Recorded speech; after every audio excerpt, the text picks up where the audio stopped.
নামিছে যে আমি 15,000 টকা এককালীন সাহায্য দিম। এই যে অসমৰ মানুহ নামি গ'ল, চৰকাৰখনটো আমি দেখা নাপালোঁ সেইধৰণে নামানে। অসমৰ মানুহে আমি দেখিছোঁ কেনেকৈ নাও লৈ কিমান ভিতৰলৈ গৈ মানুহ উদ্ধাৰ কৰিছে, কুকুৰ উদ্ধাৰ কৰিছে, গৰু উদ্ধাৰ কৰিছে। সেই কামটো চৰকাৰী যাৰ মেচিনেৰী আছে কৰিব পাৰিব লাগিছে। গতিকে এইকেইটা কথা বানপানীৰ সময়ত আমি ক'বলগীয়া ডাঙৰ কথাকেইটা হ'ল, এটা হৈছে তেওঁলোকৰ ফেইলিয়ৰ, আগজাননী দিয়াত চূড়ান্ত ব্যৰ্থতা, আমিতো অপৰাধমূলক ব্যৰ্থতা বুলি কৈছোঁ। আনটো হৈছে আপোনাৰ কেন্দ্ৰীয় চৰকাৰৰ যিটো ভেকু ভাওনা, 3 নম্বৰ হ'ল ৰাজ্য চৰকাৰৰ যিটো ব্যৰ্থতা। গতিকে এইবিলাকক লৈ পেলাই আমি আমাৰ যি দাবী, এই দাবী ৰাইজৰ মাজত উত্থাপন কৰাৰ কাৰণে আমি আগবাঢ়িছোঁ। আজি দাবীকেইটা আমি ইয়াতে উত্থাপন কৰিছোঁ। তাৰ ভিতৰত মূল দাবী এটা, অন্যতম দাবী হৈছে যে মৃতকৰ পৰিয়ালক অন্ততঃ 20 লাখ টকা দিয়ক। আমাৰ মেনুৱেলখন সমস্যা কি? ডিজাষ্টাৰ মেনুৱেলৰ যিখন মেনুৱেল আছে তাত মাত্ৰ 4 লাখ টকা লিখা আছে। সেইকাৰণে মুখ্যমন্ত্ৰীয়ে গৈ নভবা নিচিন্তাকৈ প্ৰথমবাৰ গৈ এতিয়া 4 লাখ টকা দিম। 4 লাখ টকাৰে কি হ'ব? এতিয়া তেওঁলোকে কৈছে যে ৰাজ্য চৰকাৰৰ যিটো সাহায্য, মুখ্যমন্ত্ৰীৰ সাহায্য বুজি তাৰ পৰা আমি 5 লাখ টকা দিম। তাৰমানে কিমান হ'ল? 9 লাখ টকা হ'ল। আমাৰ কথাটো হ'ল মিনিমাম, কাৰণ এজন যদি আৰ্নিং মেম্বাৰ মৰিছে, যাৰ ওপৰত পৰিয়ালটো নিৰ্ভৰ কৰি আছে, অন্ততঃ পৰিয়ালটো কিবাকৈ যাতে চলিব পাৰে তাৰ কাৰণে 20 লাখ টকা আপোনালোকে জানে কিমান টকা। গতিকে 20 লাখ টকা আমি দাবী কৰিছোঁ। দ্বিতীয়টো হ'ল, এই মেনুৱেলতে আছে যে আপোনাৰ ঘৰটো যদি সম্পূৰ্ণ ভাঙি যায় তেতিয়া কিমান পাব? আৰ্বান এৰিয়াত 1,30,000 আৰু ৰুৰেল এৰিয়াত হৈছে 1,20,000। ইন্দিৰা আৱাস যোজনাটো আজিকালি ঘৰ বনোৱাৰ কাৰণে 1.5 লাখ টকা, আৰ্বান এৰিয়াত বোধহয় এইটো বেছিয়েই। গতিকে এই আমাৰ দাবীটো হৈছে ঘৰ য'ত সম্পূৰ্ণ ভাঙি গৈছে, যিটো মেনুৱেলত আছে, আইদাৰ ফুল্লি ডেমেজড অৰ ফুল্লি মানে উটি ভাহি গ'ল, এই ঘৰৰ কাৰণে অন্ততঃ 10 লাখ টকা দিয়াৰ দাবীটো উত্থাপন কৰিছোঁ। কাৰণ এতিয়া হৈছে ৰিকনষ্ট্ৰাকশ্যনৰ সময়। 3 নম্বৰটো হৈছে যিবিলাকৰ ঘৰ বেয়াকৈ ভাঙি গ'ল তেওঁলোকৰ কাৰণে অন্ততঃ 5 লাখ টকা আমি ডিমাণ্ড কৰিছোঁ। তেনেকৈ আমাৰ দাবীবিলাক আমি ইয়াতে মানে বিভিন্ন ধৰণৰ দাবীবিলাক ইয়াতে উত্থাপন কৰিছোঁ। সকলোৱে এইবিলাক দাবী সম্পৰ্কে অৱগত যে আজি এই বানপানীৰ ফলত কি ধৰণে মানুহ ক্ষতিগ্ৰস্ত হৈছে। শিক্ষানুষ্ঠানবিলাক, সকলো ঠাইতে শিক্ষানুষ্ঠানবিলাকৰ যিটো অৱস্থা, এতিয়া বানপানীৰ পাছত চৰকাৰী স্কুল খুলিলেও পঢ়িব নোৱাৰি। এই যে আমি কালি পাণবেচালৈ গ'লোঁ, ল'ৰাপোটালৈ গ'লোঁ, কিমান পানীৰ তলত কেনেকৈ ডেমেজ হৈ গৈছে। স্পেচিয়েল এফৰ্ট লাগিব চৰকাৰৰ পৰা স্কুলবিলাক মেৰামতি কৰাৰ কাৰণে। যেনে অংগনবাদী কেন্দ্ৰবিলাক, অংগনবাদী কেন্দ্ৰ আচলতে কোনো গৰম বন্ধ নাই, বন্ধ হৈ আছে। গতিকে এইবিলাক বিশেষ, সকলো বিশেষ বেলেগ বেলেগ ছাইটবিলাক চাব লাগিব। মহামাৰী প্ৰতিৰোধ কৰা, পানী শুকোৱাৰ লগে লগে এই সমস্যাবিলাক আহিবই। গতিকে এইটো এটা কথা। তাৰপিছত হৈছে কাম সৃষ্টি কৰা। আজিকালি অসমত গাঁৱে গাঁৱে খেতি নিজে কৰি চলিব পৰা মানুহৰ সংখ্যা কমি গৈছে। হাজিৰা কামলা কৰি খোৱা মানুহৰ সংখ্যাটো বাঢ়িব ধৰিছে। এই মানুহবিলাক ক'ত কাম পাব? কাৰণ খেতি নহ'ল। গতিকে তেওঁলোকৰ কাৰণে সাংঘাতিক সমস্যা হ'ব। অকল আমাৰ মানুহৰ সহায়েৰে বা গভৰ্ণমেণ্টে দিলে এটা কিট কেইদিন চলিব? গতিকে কাম সৃষ্টি কৰাৰ কাৰণে যিটো গভৰ্ণমেণ্ট স্কিম, আগতে যিটো আপোনাৰ আমাৰ আঁচনি আছিল এমেনৰেগাত উঠাই দিলে। কিবা এখন আইন আনিছে এতিয়া, কোনেও নাজানে ভালকৈ, তাত বোলে 40% টকা চৰকাৰে দিব লাগিব, ৰাজ্য চৰকাৰে, তেতিয়াহে আঁচনিখন কাৰ্যকৰী হ'ব। এতিয়া ৰাজ্য চৰকাৰে ইফালেই টকা দিব নে সিফালেই টকা দিব। গতিকে আমাৰ কথা হ'ল চৰকাৰী আঁচনিৰ দ্বাৰা অন্ততঃ মিনিমাম 200 ডেইজ মেণ্ডেজ, প্ৰতিজন মানুহে যাতে 200 দিনকৈ কাম পায় তাৰ কাৰণে ব্যৱস্থা এটা চৰকাৰে কৰিব লাগে। কাৰণ মানুহবিলাক বাচিব লাগিব। ৰবি শস্যৰ দিনত কেনেকৈ মানুহবিলাকে আকৌ সহায় কৰিব পৰা যায়। আৰু আমি এটা কথা সকলোৱে দেখি আছে, কৈ আছে, চেষ্টাও কৰি আছে, সেইটো হ'ল কঠীয়া। কাৰণ আৰু এমাহ খুব হাৰ্ডলি পাব মানুহবিলাকে যদি আকৌ খেতি কৰিব লগা হয়। তাহলে খেতি যদি কৰিব লগা হয় তাহলে প্ৰথম কথাটো হ'ল কঠীয়া। গতিকে কঠীয়াৰ কাৰণে চৰকাৰী যিটো প্ৰচেষ্টা, এই প্ৰচেষ্টাটো বহুত বেছি সোনকালে ল'ব লাগিব, সময় নাপাব। আমি আমাৰ দলৰ ফালৰ পৰা আমি যিখিনি পাৰোঁ, আজি আমি মনোৰঞ্জন তালুকদাৰ আমি গোটেইবিলাকে গৈছিলোঁ, আমগুৰিৰ এডোখৰ আমি ঠাই পালোঁ। আপোনালোকে জানে আমগুৰিটো অলপ কম এফেক্টেড। গতিকে আমগুৰিৰ লালিমিচিগাত আমাৰ পাৰ্টিৰ কমৰেডসকলে তাতে সকাহ হৈছে, নহ'লে মানুহ খাব নাপায় মৰিলেহেঁতেন। এটা দুৰ্ভিক্ষত খাব নাপাই পেলাই মৰিলেহেঁতেন যদি অসমৰ মানুহে সেই দায়িত্বটো পালন নকৰিলেহেঁতেন। সেইকাৰণে আমি অসমৰ জনসাধাৰণক শতকোটি নমস্কাৰ দিছোঁ আৰু ভাৰতীয় জনতা পাৰ্টীৰ নেতৃত্বত হিমন্ত বিশ্ব শৰ্মাৰ চৰকাৰক আমি তীব্ৰ নিন্দা কৰিছোঁ তেওঁলোকৰ এই ব্যৰ্থতাৰ কাৰণে। কি পুঁজি হাতত আছে ডিজাষ্টাৰৰ 700 কোটি টকা, সেইখিনিও ক'ত বা ফাণ্ডটো ডাইভাৰ্ট কৰিলে। হিতাধিকাৰী সৃষ্টি কৰাতে গোটেইখিনি পইচা খৰচ কৰি আছে, ক'ত বা খৰচ কৰিলে। সেইখিনি পইচা হাতত আছেনে নাই? নিজস্ব বাজেট আছে মাত্ৰ 84 কোটি টকা। কিমানখিনি পুঁজি? সেইখিনি পুঁজিটো ইয়াতে মানে এই সাগৰত জলকীয়া পেলাই দিয়াৰ নিচিনা কথা হ'ব। এটা চাৰ্কুল মিট কৰাৰ পইচাও নহয় এইখিনি।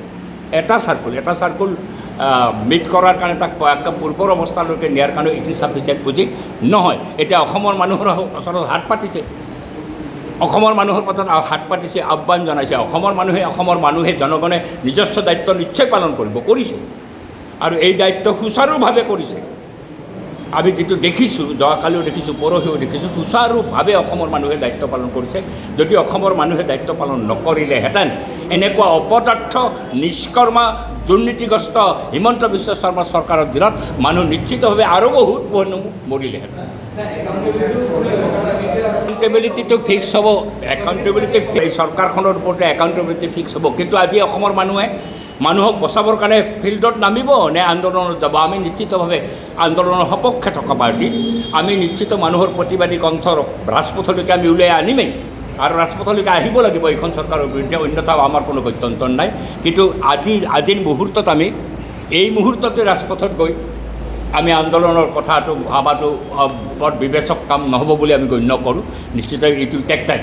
কিন্তু আন্দোলনৰ বাহিৰে ইহঁতক যেনেকৈ কংগ্ৰেছ পাৰ্টি বাধ্য কৰালে ধৰ্মেন্দ্ৰক পদত্যাগ কৰাবৰ কাৰণে, অসমৰ মানুহো এটা পৰ্যায়লৈকে এতিয়া আহিব লাগিব, ওলাই আহিব লাগিব। কণ্ঠৰোধ কৰাৰ সকলো চেষ্টাই কৰিছে হিমন্ত বিশ্ব শৰ্মাই। যেতিয়া কংগ্ৰেছ আন্দোলন চলি আছে, যিদিনাখন ধৰ্মেন্দ্ৰ প্ৰধানে পদত্যাগ কৰিছে, সিদিনাখনো গুৱাহাটীত ছাত্ৰক এৰেষ্ট কৰিছে হিমন্ত বিশ্ব শৰ্মাই। চচলৰ সুৰক্ষিত হৈ আছে প্ৰতিবাদৰ কাৰণে স্থলীটো নিৰ্ধাৰিত, তাত আন্দোলনৰ কাৰ্যসূচীত যাওঁতে SFIৰ ছাত্ৰসকলক এৰেষ্ট কৰিছে। এইটো হৈছে বেংগলতো কৰিছে, সেইটো বিহাৰতো কৰিছে ভয়ংকৰভাৱে। এই বিষয়টো পাৰ্লামেণ্টলৈকে গৈছে। অসম, পশ্চিমবংগ, বিহাৰ আৰু দিল্লীতো কৰিছে। এই বিষয়বিলাক গৈছে আৰু অসমত আজিৰ এই যিটো বিপৰ্যয়, এই বিপৰ্যয় ইয়াৰ যদি আকৌ এক্সটেনশ্যন হয় তেতিয়াহ'লে অসমৰ মানুহৰ কাৰণেও তেনে এক আন্দোলন গঢ়ি তোলাৰ কোনো বিকল্প ৰাস্তা নাথাকিব। আৰু তেনেকুৱা আন্দোলনত আমি দিল্লীৰ ৰাজপথৰ আন্দোলনতো আমি আছিলোঁ, ভাৰতবৰ্ষৰ গণতান্ত্ৰিক মানুহে সমৰ্থন কৰিছে, ৰাজনৈতিক দল হিচাপে আমি আছিলোঁ সেই আন্দোলনত। আৰু অসমতো সেই আন্দোলন হ'লে নিশ্চিতভাৱে আমি থাকিম, আমাৰ স্পষ্ট মতে। অসমৰ মথাউৰিবিলাক বহু বছৰ ধৰি পেলাই এন্দুৰে খান্দি দিছে, তলেৰে ক'ৰবাত এন্দুৰে খান্দি দিছে, ভাঙি গৈছে। আলোচনা হোৱাৰ পিছত আমি বাধ্যও কৰালোঁ, তেওঁলোকে ক'লে যে আমি 1000 কিলোমিটাৰ মথাউৰি পকী কৰোঁ। সেই 1000 কিলোমিটাৰ পকী কৰা, তেতিয়া পীযুষ হাজৰিকা হৈছে তাৰ মন্ত্ৰী। এতিয়া 1000 মথাউৰি পকীকৰণৰ এই কাৰ্যসূচী সম্পূৰ্ণ নহ'ল। কাৰণ ক'ৰবাত যদি এটা মথাউৰি 4 কিলোমিটাৰ কৰিছে, মোৰ অঞ্চলতে মই দেখিছোঁ 4 কিলোমিটাৰ কৰিছে, যদি 6 কিলোমিটাৰ কৰা নাই। হিচাপটো মিলাইছে 1000 কিলোমিটাৰ। এতিয়া 1000 কিলোমিটাৰ মথাউৰি আছে নেকি? বহু বেছি মথাউৰি আমাৰ আছে, যিবিলাক মথাউৰি এতিয়াও পকীকৰণ কৰা হয়, নতুনকৈ নিৰ্মাণ কৰিব লাগিব। ছাইডেৰে পকীকৰণ কৰি দিলে এইটো ভাগিবই, সি ওপৰত ব্লক লগাই দিলে, তলেৰে সেইখান দিব চিপেজ হৈছে। এইটো আমি যিটো বজালিত দেখিছোঁ তেনেকুৱা চিপেজ মথাউৰি হৈছে। তাক জিঅ' বেগেৰে একদম তলৰ পৰা বান্ধি অনা, যাতে সি চিপেজো হ'ব নোৱাৰে, ভাঙিবও নোৱাৰে আৰু ওখ কৰা। এতিয়াতো দেখা গৈছে যে দিখৌ নৈৰ পানী মথাউৰিৰ 2 মিটাৰ ওপৰেদি উঠিছে, ক'ৰবাত 1 মিটাৰ ওপৰেদি উঠিছে, ক'ৰবাত 2 মিটাৰৰ ওপৰেদি উঠিছে। ভোগদৈৰো সেই একে অৱস্থা হৈ আছে। এতিয়া এই মথাউৰিবিলাক ওখ কৰা, বহল কৰা, তলৰ পৰাই আজি আধুনিক যিটো বিজ্ঞান, এতিয়া মথাউৰি আগতে বান্ধিছিলে ঠিকাদাৰবিলাকে কলগছ পেলাই থৈ মথাউৰি বান্ধিছিলে, বালি মাটি দি মথাউৰি বান্ধিছিলে। এতিয়া মথাউৰি বান্ধাৰ কাৰণে আধুনিক যথেষ্ট প্ৰযুক্তিৰ বিকাশ ঘটিছে। আজিকালি জিঅ' বেগ দি পেলাই, লম্বা জিঅ' বেগ তলৰ পৰা পেলাই আনি যদি মথাউৰি বান্ধা নাযায়, তেতিয়াহ'লে মথাউৰি থকা আৰু নথকাৰ মাজত কোনো পাৰ্থক্য নাথাকিব। নদীখনো বাম হৈছে। এই নদীখনৰ বহু কথা চৰ্চা হৈ গ'ল। সৰ্বানন্দ সোণোৱালৰ দিনত ক'লে যে আমি ব্ৰহ্মপুত্ৰখন খান্দি পেলাম। চাইনাত তেওঁলোকে ড্ৰেজাৰৰ অৰ্ডাৰো দিলে। এখন অহা বুলিয়ে কৈ দিলে, এখন নে দুখন কিবা আহিছিলোঁ, অপাৰেট নকৰিলে। এতিয়া এনেকুৱা যদি হয় যে ব্ৰহ্মপুত্ৰও নাখান্দিব, মথাউৰিবিলাকো যদি কংক্ৰিট কৰি পেলাই একদম ভালকৈ আধুনিকভাৱে তৈয়াৰ নকৰে, তেতিয়াহ'লে অসম সদায় বিপৰ্যস্ত হ'ব। আৰু এইটো কাৰণেই আমি সকলো দল সংগঠনেই এইটোক এটা জাতীয় সমস্যা হিচাপে গণ্য কৰি পেলাই ইয়াক সমাধান কৰাৰ এটা নিৰ্দিষ্ট সময়সীমা বান্ধি উইদিন 5 years, উইদিন 10 years এই ধৰণে পৰিকল্পনা লোৱাৰ কথাটোই দাবী উত্থাপিত হৈ আছে। কিন্তু সেই দাবীৰ প্ৰতি এওঁলোকেতো কাণ দিয়া নাই। এওঁলোকে অলপমান ক'ৰবাত ডেমেজ হ'লে সেইখিনিতে ৰিপেয়াৰিং কৰি পেলাই বাহ লোৱাৰ কাৰণে বহি থাকে। আৰু এতিয়া এনেকুৱা হৈছে যে এই বানপানী হ'লে কিছুমানতো লাভো হয়। এটা লুণ্ঠন ভিতৰেদি বিৰাট চলি আছে ইতিমধ্যে। ইয়াতে 2-4টা ঘটনা ঘটিছে, দোকানত দাইল যাবলৈ ধৰিছে, ৰিলিফৰ সামগ্ৰী নিবলৈ বিচাৰিছে। কোন মানুহ এইবিলাক? আৰু তেওঁলোকে গোটেই ৰাজ্যখনত এই লুণ্ঠন যিটো চিণ্ডিকেটৰ যিটো লুণ্ঠন, এই লুণ্ঠনেই ফপনা কৰিছে। শিল বালি যি ৰকম টানিছে, আপোনালোকে জানে, চবেই জানে, এই যিটো নেশ্যনেল হাইৱে হ'ল, চবটো নাগালেণ্ডৰ পাহাৰৰ মাটিৰেই বান্ধিলে, খান্দি আনিছে তাতে। সেই খননটোও এটা বিজ্ঞানসন্মত হ'ব লাগিব, তো বিজ্ঞানসন্মতভাৱে খননটো হ'ব লাগিব, খননটো কেইধৰণে কৰিব লাগিব। কিন্তু সেইটোতো নাই, লুণ্ঠনৰ খনন।